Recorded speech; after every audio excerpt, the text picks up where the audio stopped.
బాపట్లలో పోలీసులు over action చేశారు. వైఎస్ఆర్సీపీ నేతలపై కక్ష సాధింపు చర్యలకు దిగారు.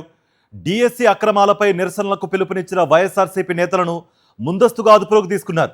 బాపట్లలో మాజీ డిప్యూటీ స్పీకర్ కోన రఘుపతి పిఏతో పాటు వైఎస్ఆర్సీపీ యువజన విభాగం నేతలను పోలీస్ స్టేషన్కు తరలించారు. ర్యాలీకి అనుమతి లేదంటూ స్టేషన్లో నిర్బంధించారు. ఇదే అంశానికి సంబంధించి మరింత సమాచారం మా ప్రతినిధి అశోక్ అందిస్తారు.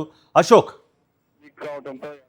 కేంద్ర విద్యాశాఖ మంత్రి రాజీనామా చేశారు. అలానే డిఎస్సి పేపర్ అవకతవకల్లోనూ అలానే లీకేజ్ వ్యవహారంలో లోకేష్ రాజీనామా చేయాలంటూ ఇవాళ వైఎస్ఆర్ కాంగ్రెస్ పార్టీ విద్యార్థి విభాగం అలానే యువజన విభాగం రాష్ట్ర వ్యాప్తంగా ఒక పిలుపునిచ్చింది. భారీ నిరసన ర్యాలీ నిర్వహించాలని. ఇదే నేపథ్యంలో బాపట్ల జిల్లాలో కూడా భారీ నిరసన ర్యాలీ చేపట్టడానికి వైఎస్ఆర్ కాంగ్రెస్ పార్టీ విద్యార్థి విభాగం అలానే యువజన విభాగం రెడీ అయింది. ఇదే నేపథ్యంలో పోలీసులు ఉదయం 6 గంటలకు విద్యార్థి విభాగం అలానే యువజన విభాగం నాయకుల్ని బలవంతంగా పోలీస్ స్టేషన్ తీసుకొచ్చి అక్కడే నిర్బంధించారు.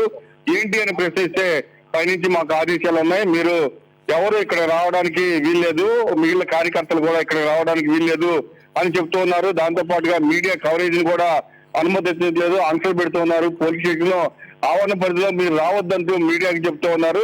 పైనుంచి మాకు ఆదేశాలు ఉన్నాయి కాబట్టి ఈ రోజు నిరసన ప్రోగ్రామ్ కి పర్మిషన్ లేదు, పర్మిషన్ లేకుండా మీరు నిరసన తెలపడానికి వీల్లేదంటూ యువజన విభాగ నాయకుల్ని తీసుకొచ్చి పోలీస్ స్టేషన్ లో అలానే కూర్చోబెట్టారు. కార్తీక్.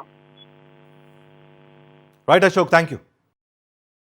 మరిన్ని అప్డేట్స్ కోసం ఛానల్ ను సబ్స్క్రైబ్ చేయండి. నోటిఫికేషన్స్ కోసం బెల్ ఐకాన్ పై క్లిక్ చేయండి.